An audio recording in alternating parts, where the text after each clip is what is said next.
Hey guys, Ed, I want to talk to you about some Game Pie Advance stuff, but first I'd like to say thanks for showing your interest in the project. We've had a lot of fun with this so far, and it's really cool to hear stories back from people that have been building their systems up and stuff. I want to make a little quick video here and address something that's been coming up a little bit with people emailing us and posting on the forum and stuff. There's a little bit of an issue that I'll get into on the board here. It's easy fix, but what it seems like is we've had some variants with, we have a couple different screens that are basically the same, but they're from different manufacturers. So this one in particular is a little thicker. And then we've seen variances with Game Boy Advance shells that people are using. And then just little tweaks in how you build it and all that. It's all adding up to some permutations are experiencing this issue, and I think it's a pretty easy fix, but we should chat about it. So what the issue is here, as you can see, there's this H2 that we've populated on the boards that we've sent out, and there's H3 right next to it that some people are populating. And what happens is that the pins stick out the back, and they can come in contact when you're putting this together with the back of the LCD and cause them to short out. I'm gonna switch to try to make this like a down-facing camera. Yeah, so I'll show you two things that I really want to talk about here. One is how to properly plug this FPC connector in, and two, what we need to do about this. And what happens is, you pop this in. We'll do a little bit of a demo here. You open those shoulders up, you slide this in, and you can see it's a little fiddly, but then once you get it in place, you have to pop these shoulders back pretty good with your fingernails, and then once they're in place there, make sure it's all secure, but that's gonna be pretty solid. Now what happens is when we package this whole thing up, if you can see, it's possible that this is going to come in contact with the back of the LCD there. What we need to do, there's a few different fixes we can implement.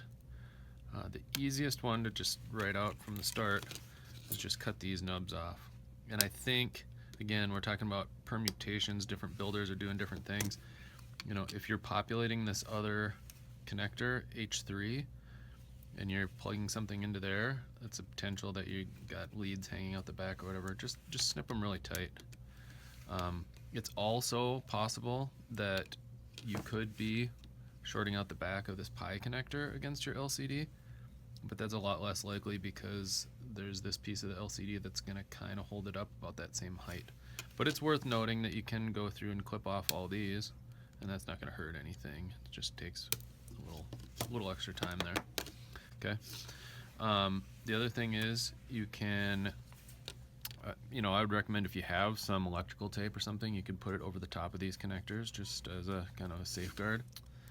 Yeah, you can kind of get under there, and once you pop it off, it'll just come right off. There we go. So then you can pop that metal shielding off the back, and you can use it like that. And yes, you don't really want it to be pushing up against here, but at least now it won't be shorting out. Or you could take electrical tape or something, put it on the back of here. And yeah, there's two issues really. One of them, obviously it's not good to have these battery terminals shorting out against anything. And then the other issue is when you put this together, depending on your case and your shell and how you cut things, you might be putting added pressure on the back of your LCD, which can cause it to torque the glass and crack the glass. Neither of those is obviously desirable. So yeah, guys, just be careful because it's obviously not the best thing to be shorting out your lithium batteries. So if you can cut those down, that's the first thing.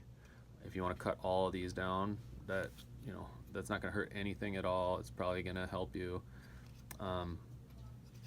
Cover it up with a little bit of tape or whatever you need to do.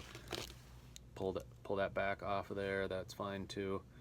But the main thing is, like I said, I think we haven't had this problem in our builds, but there's enough permutations now where different people are doing different things, or the cases fit a little bit different, or whatever the case may be.